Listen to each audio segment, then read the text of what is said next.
sa notoriété. Mais désormais, la jeune femme va se battre et c'est en faisant face aux partisans de l'Algérie française qu'elle va pouvoir le démontrer. Pour financer son combat, l'OS a pris pour habitude de s'en prendre à de riches personnalités.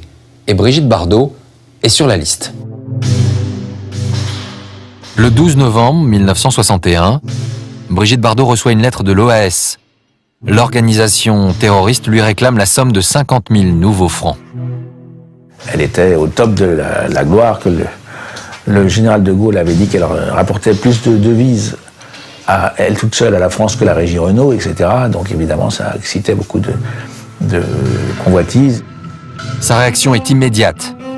Brigitte Bardot ne se laisse pas impressionner.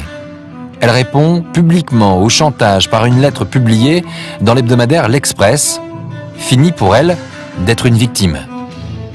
Les auteurs de ce genre de lettres seront rapidement mis hors d'état de nuire s'ils se heurtent partout à un refus net et public de la part des gens qu'ils cherchent à terroriser. En tout cas, moi, je ne marche pas. Je n'ai pas envie de vivre dans un pays nazi. Brigitte, elle a un sacré tempérament. Et elle n'aime pas qu'on essaie de lui imposer quoi que ce soit, surtout de cette façon-là, surtout par le chantage. Elle a préféré tenir tête et puis elle a été portée plainte. Ce que n'ont pas fait d'autres personnes, parce que maintenant c'est facile de parler, mais il était également facile de menacer des gens et de leur extorquer des fonds. Pendant 2 ans, Brigitte Bardot vivra dans son appartement parisien sous surveillance policière, mais elle ne cédera jamais au chantage. C'est une tentative d'extorsion de fonds tout simplement crapuleuse, et qui a foiré lamentablement grâce à la réaction de Brigitte Bardot. Et finalement, Brigitte Bardot sort grandie de cette mésaventure. Elle se sent plus forte, prête à démarrer une nouvelle vie. D'autant que son statut en France a changé au fil des années.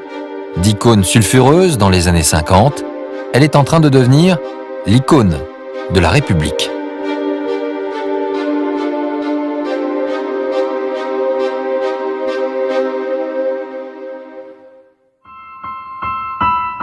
Nous sommes en 1967. Pour la première fois, Brigitte Bardot est invitée à l'Élysée par le général de Gaulle pour la soirée des Arts et des Lettres. C'est le général de Gaulle qui avait été poussé par André Malraux à recevoir des gens de cinéma à l'Élysée où jamais personne du métier, de la profession n'avait mis les pieds. De Gaulle ne l'aurait peut-être pas reçu toutes les semaines, ça l'aurait peut-être... Mais enfin, ça faisait partie de la fonction. Il l'aimait beaucoup, de Gaulle, avait beaucoup d'admiration.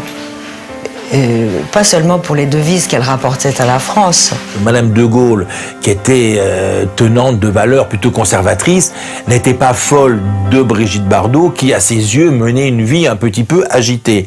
Donc, je crois que Madame de Gaulle s'est fait un peu tirer l'oreille pour inviter Brigitte Bardot.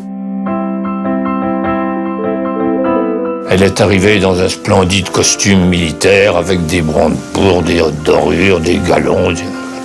Et plutôt que de se faire un sage petit chignon en hauteur, façon petite tour de Pise un peu, elle s'est laissé les cheveux dénoués, ce qui était à la fois son image de marque. D'après Malraux, le général aurait dit « Oh, chic, un militaire ». Elle faisait partie du patrimoine national, en quelque sorte, et le général de Gaulle avait reconnu son importance. Et pour justement immortaliser ce nouveau statut d'icône nationale, Brigitte Bardot est même choisie comme modèle pour la Marianne. C'est la première fois qu'une figure populaire incarne le symbole de la République. Ce franc-parler, ce culot, cette beauté incontestable, tout ça constitue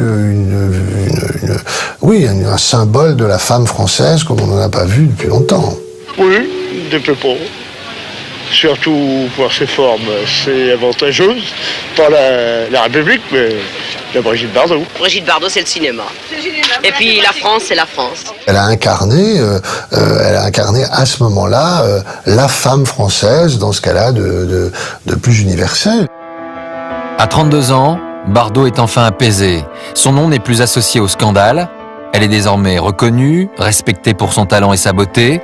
Mais il y a une chose qui la rend encore plus heureuse à cette époque.